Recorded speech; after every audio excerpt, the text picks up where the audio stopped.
মনে হয় বাবা মা আগের মতো আর আমাকে ভালোবাসে না। সবসময় রাগ, চেঁচামেচি আর বিরক্তি। তখন হঠাৎ মনে হয় এই বাড়িতে আর থাকবো না। এমন ভাবনা জীবনের কোনো না কোনো সময়ে আমাদের সবার মনেই জেগে ওঠে। ঠিক এই একই কাজটি করতে চলেছিল বাস্কারা নামক এক শিশু, কিন্তু এরপর তার সাথে যা হয় সেটার জন্য সে মোটেও প্রস্তুত ছিল না। বলছিলাম 2018 সালে মুক্তি পাওয়া ইন্দোনেশিয়ান হরর সিনেমা সিলামের কথা। তাছাড়া ইন্টারেস্টিং বিষয় হচ্ছে এই মুভিটা রিসা সারস্বতীর লেখা নোবেল থেকে অনুপ্রাণিত। রিসা সারস্বতী হচ্ছে ইন্দোনেশিয়ার একজন মিডিয়াম। তাছাড়া তাকে নিয়ে নেটফ্লিক্সে একটা ডকুমেন্টারি বানানো হয়েছিল। সেটা ছিল এক সত্য ভৌতিক ঘটনা অবলম্বনে, যা আমার চ্যানেলে এক্সপ্লেন করা হয়েছে। যারা দেখেননি তারা অবশ্যই এই ভিডিওর শেষে কমেন্টে পিন করা লিঙ্কে অথবা এন্ড স্ক্রিনে গিয়ে দেখে নেবেন। মুভিটা সত্যিই খুব ভয়ানক। তো হ্যালো বন্ধুরা, কেমন আছো তোমরা সবাই? আশা করি সবাই খুবই ভালো আছো। তবে অসুস্থতার কারণে এবার ভিডিও দিতে কিছুটা লেট হয়ে গেছে। তাছাড়া ঠান্ডা লাগার কারণে গলার ভয়েসটা একদমই ডাউন হয়ে গেছে, and that's why sorry for my voice. কিছুটা অ্যাডজাস্ট করে নেবেন। সেই সাথে শুরু করা যাক আজকের গল্প।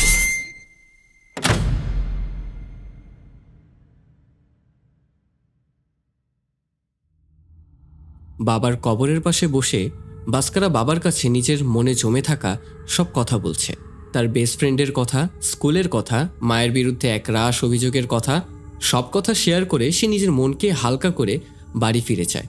বাস্কারা বাড়ি ফিরলে তার মা তার উপর অনেক রাগারাগি করে, কারণ সে স্কুল থেকে মাত্র বাড়ি ফিরেছে। বাস্কারা তার মাকে জানায় সে তার বাবার কবর জিয়ারত করতে গিয়েছিল। এটা শুনে তার মা আরও বেশি চিৎকার চেঁচামেচি শুরু করে। আসলে স্বামী মারা যাওয়ার কষ্ট, সাথে একটা বাচ্চা আর সংসার সামলানোর চাপে বাস্কারার মায়ের ব্যবহার বাস্কারার প্রতি রুক্ষ হয়ে গিয়েছিল। দিন দিন এই বিষয়টা বাড়তে থাকায় বাস্কারার এখন মনে হচ্ছিল তার মা আর তাকে ভালোবাসে না। বাস্কারা মায়ের সাথে আর কথা না বাড়িয়ে ফ্রেশ হয়ে একসাথে ডিনার শেষ করে। ডিনার শেষে রুমে এসে বাস্কারা নিজের বানানো পুতুলটির ওপর আরও কাজ করা শুরু করে। সেখান থেকে সে একটা ছবি পায়। ছবিটা ছিল তার বাবার আর চাচার। তারা দুজন যমজ ভাই ছিল। ছবিটার পেছনে বাস্কারার চাচার বাসার ঠিকানাও লেখা ছিল। একটু পরে বাস্কারার মা এসে তাকে ঘুমাতে বলে। সে এইসব কিছু গুছিয়ে রেখে ঘুমিয়ে পড়ে। সকালে বাস্কারা স্কুলে তার বেস্ট ফ্রেন্ডের সাথে বসে ক্লাস করছিল। বাস্কারার আর কোনো ফ্রেন্ড নেই, কেউ তার সাথে তেমন একটা কথা বলে না। সবাই তাকে এড়িয়ে চলার চেষ্টা করে। ক্লাসের ফাঁকে টিচার সবাইকে জানায় কাল স্কুল থেকে তাদের সবাইকে একটা মিউজিয়ামে নিয়ে যাওয়া হবে। এই কথা শুনে ক্লাসের একটা ছেলে বলে ওঠে, ওই মিউজিয়ামটা হন্টেড। সেখানকার একটা কক্ষে একটা মেয়ে আত্মহত্যা করেছিল এবং এরপর থেকে সেই মিউজিয়ামটা অভিশপ্ত। ছেলেটার মুখ থেকে এইসব কথা শুনে বাস্কারা খুব জোরে জোরে হাসা শুরু করে। বাস্কারার সবার সামনে বলে, ভূত বলতে কিছু হয় না। বাস্কারার বেস্ট ফ্রেন্ডও তাকে জানায় হতেও পারে। এর উত্তরে বাস্কারা বলে, আমি এখন পর্যন্ত কোনো ভূতকে কখনো দেখিনি। বাস্কারার বেস্ট ফ্রেন্ড তাকে বলে, সে যদি তার সিক্স সেন্স অ্যাক্টিভ করতে পারে তাহলে সে ভূতদের দেখতে পারবে। ব্যাপারটা নিয়ে তারা কিছুটা হাসাহাসিও করছিল। স্কুল ছুটির পর ক্লাসের সেই ভূতের গল্প বলা ছেলেটা বাস্কারাকে বুলি করে, কারণ ক্লাসের ওই হাসাহাসির ব্যাপারটা তার কাছে খারাপ লেগেছে। সেই ছেলেটা মারধর করলে বাস্কারার নাক দিয়ে রক্ত পড়তে থাকে, সাথে তার ড্রেসটাও কিছুটা ছিঁড়ে যায়। বাস্কারা বাড়ি ফিরলে তার মা ভেবে নেয় বাস্কারা কারোর সাথে ঝগড়া করে এসেছে। এইসব নিয়ে তার মা তাকে অনেক বকাবকি করে। তার মা তার কোনো কথাই শুনতে চাইছিল না। এই ব্যাপারটায় বাস্কারার মনে গভীর দাগ কেটে যায় এবং সে সিদ্ধান্ত নেয় সে আর তার মায়ের সাথে এই বাড়িতে থাকবে না, কারণ তার মা তাকে আর আগের মতো ভালোবাসে না। বাস্কারা যাবার আগে তার মায়ের জন্য নিজের মনের সব কথা একটা চিঠিতে লিখে রাখে, আর নিজের তৈরি সেই পুতুলটাকে তার মায়ের খেয়াল রাখতে বলে ঘুমিয়ে পড়ে। বাস্কারার প্ল্যান ছিল সে স্কুলের সবার সাথে মিউজিয়ামে ঘুরতে যাবে, তারপর সেখান থেকে সে তার চাচার বাড়িতে যাবে।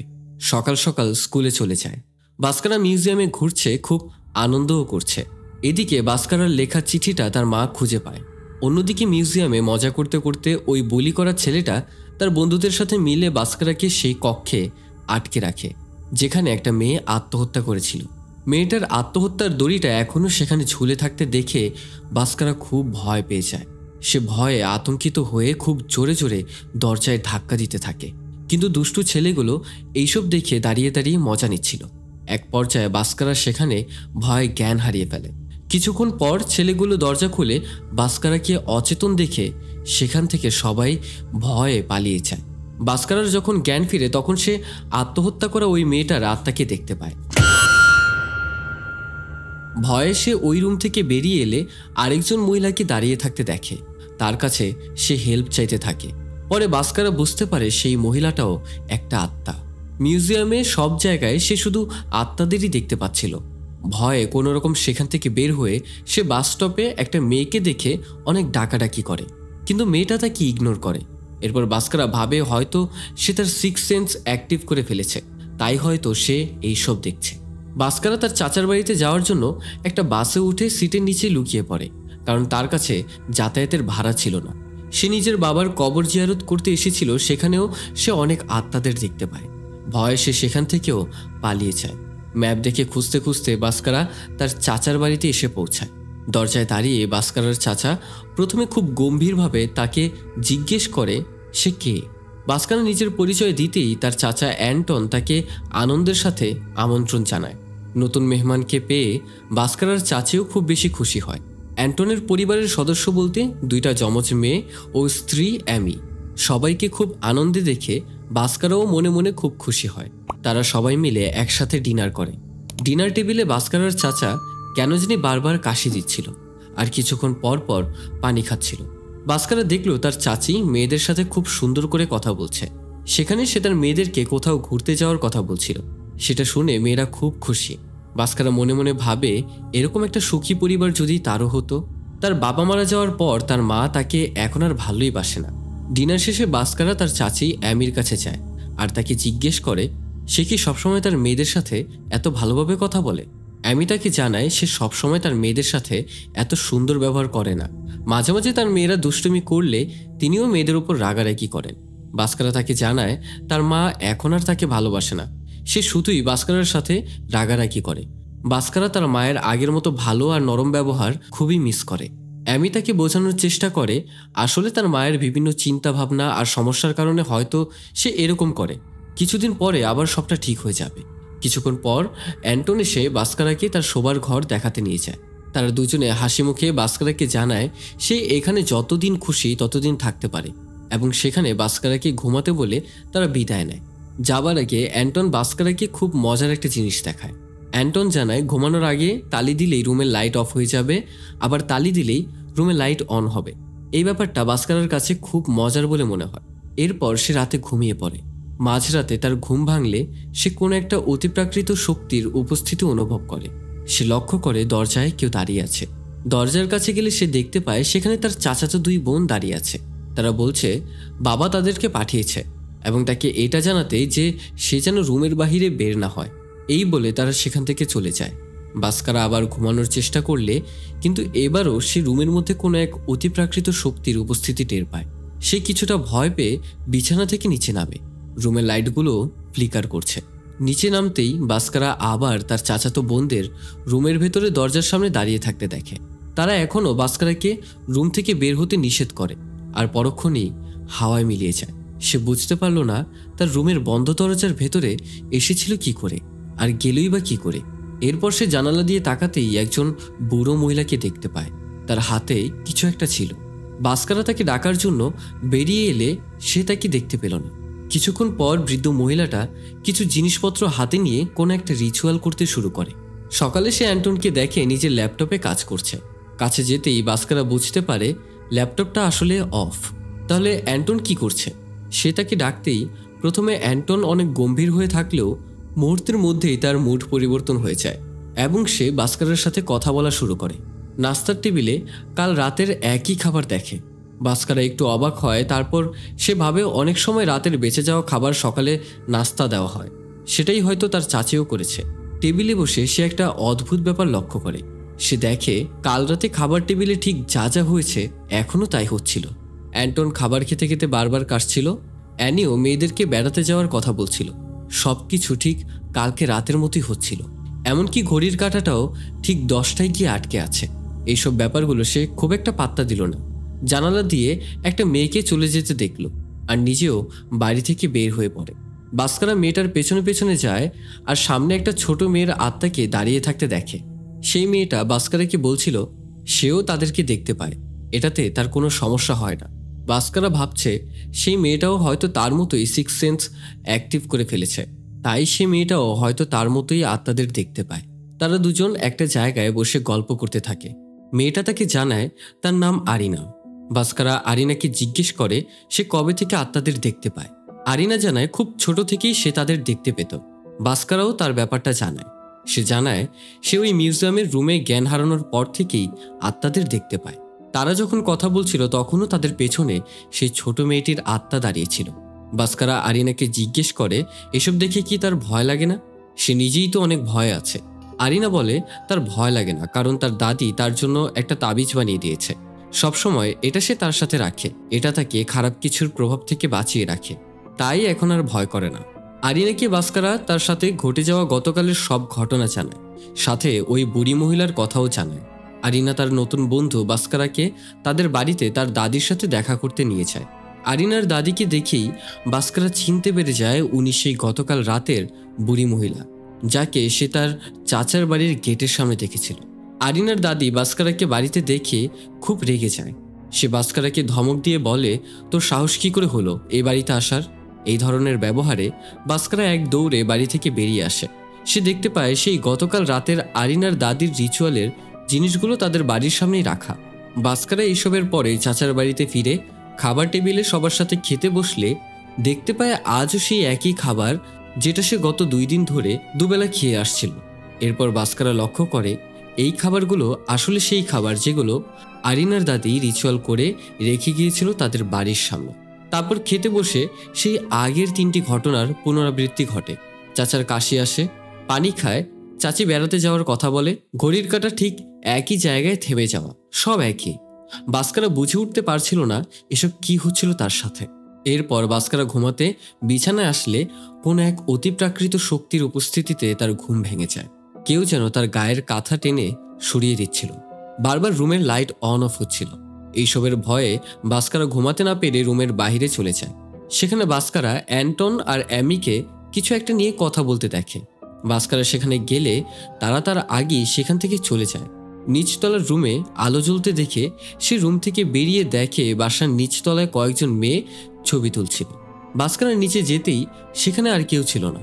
তখন কোনো এক অতিপ্রাকৃত শক্তি বাস্কারাকে হামলা করে, আর বাস্কারাকে সে ফলো করতে থাকে। অন্যদিকে আরিনার দাদিকে দেখা যায় সে কোনো একটা রিচুয়াল করতেই থাকে। বাস্কারা ওই ছায়ামূর্তি থেকে নিজেকে বাঁচাতে চেষ্টা করে, আর সেটা বাস্কারাকে ধাওয়া করতে থাকে। সে তার চাচার রুমের কাছে এসে খুব জোরে জোরে দরজায় বাড়ি দিতে থাকে, কিন্তু কেউ দরজা খোলে না। সেই রুমের মধ্যে বাস্কারার চাচা আর চাচি, চাচাতো বোনেরা ভয়ে এক জায়গায় জড়সড় হয়ে দাঁড়িয়ে আছে। সে অবয়বটা বাস্কারাকে আবার আক্রমণ করতেই যাবে, তখনই আরিনার দাদির রিচুয়াল শেষ হয়। সাথে সাথেই সেই ছায়ামূর্তি অদৃশ্য হয়ে যায়। সকালে বাস্কারা আরিনার কাছে গিয়ে কাল রাতে তার সাথে ঘটে যাওয়া সব ঘটনাগুলো বলে। সব শুনে আরিনা বাস্কারাকে তার বাড়িতে তার দাদির কাছে নিয়ে যেতে চায়, কিন্তু বাস্কারা সেখানে প্রথমে যেতে চায় না, কারণ আরিনার দাদিও বাস্কারার মায়ের মতো তার সাথে রাগারাগি করছিল। বাস্কারা আরিনার বাড়িতে আসলেও ভেতরে প্রবেশ না করে সেখান থেকে পালিয়ে যায়। সেদিন রাতে বাস্কারা আগের মতো ঘুমানোর চেষ্টা করতে থাকে, কিন্তু ঘুম না আসলে সে তার রুমের বাইরে জানালা দিয়ে তাকাতেই দেখে অনেকগুলো আত্মা সেখানে দাঁড়িয়ে আছে। এরই মধ্যে সেই ছায়ামূর্তি বাস্কারাকে আবারও আক্রমণ করতে আসে। সে নিজেকে বাঁচাতে হলরুমে প্রবেশ করে। অন্যদিকে আরিনা তার দাদির রুমের দরজা ধাক্কা দিচ্ছিল। আরিনা বারবার বলছিল বাস্কারা বিপদে আছে, আমাদের তাকে সাহায্য করা উচিত। অ্যামি বাড়ির হলরুমে আজকেও সেই মেয়েদেরকে দেখতে পায়। মেয়েরা পুরো হলরুমে ঘুরে ঘুরে ছবি তুলছিল। বাস্কারার পাশে থাকা ল্যাম্পটা পড়ে যায়। এই শব্দে মেয়েগুলো ভয়ে সেখান থেকে পালিয়ে যায়। বাস্কারা সেখানে তাদের তোলা ছবিগুলো পড়ে থাকতে দেখতে পায়। সেগুলো নিজের হাতে তুলে বাস্কারা দেখতে পেল ছবিগুলোতে বাড়িটা পরিত্যক্ত এবং ঝলসে যাওয়া মনে হচ্ছে। ঠিক সেই সময় পুরো বাড়িতে বাস্কারার চোখের সামনে আগুন ধরে গেল। আগুনে পুড়ে যেতে লাগলো অ্যান্টনের পুরো পরিবার। চোখের সামনে এই দৃশ্য দেখে বাস্কারা ভীষণ ভয় পায়, আর তখনই সে ওখান থেকে পালিয়ে নিজ বাড়িতে চলে আসে। এদিকে আরিনা তার দাদির সাথে বাস্কারাকে নিয়ে কথা বলছিল। আরিনা তার দাদিকে জানায় কেউ বারবার বাস্কারার উপর আক্রমণ করছিল। আরিনার দাদি বলে বাস্কারা হয়তো অ্যান্টন পরিবারের সত্যটা জেনে গেছে, আর এখানে রিভিল হয় পুরো ঘটনা। অ্যান্টন পরিবার অলরেডি একটা অগ্নি দুর্ঘটনায় মারা গেছে, কিন্তু পরিবারের সকলের আত্মা একটা টাইম লুপের মধ্যে আটকে গেছে। সেখানে তাদের সময় বারবার ঘুরে ফিরে রাত 10টা, অর্থাৎ তাদের মৃত্যুর সময় এসে আটকে যায়। এই জন্য অ্যান্টন বাস্কারাকে রাতে রুমের বাইরে যেতে নিষেধ করেছিল। তার মানে বাস্কারা এতদিন ধরে তার পরিবারের আত্মাদের সাথে বসবাস করছিল। এই সত্যটা অ্যান্টন আর অ্যামি বাস্কারাকে জানানোর জন্য সেদিন রাতে রুমের বাইরে দাঁড়িয়ে কথা বলছিল।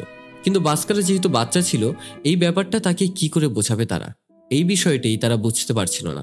এর সাথে যে মেয়েগুলোকে বাস্কারা হলরুমে দেখেছিল তারা আসলে মানুষ ছিল।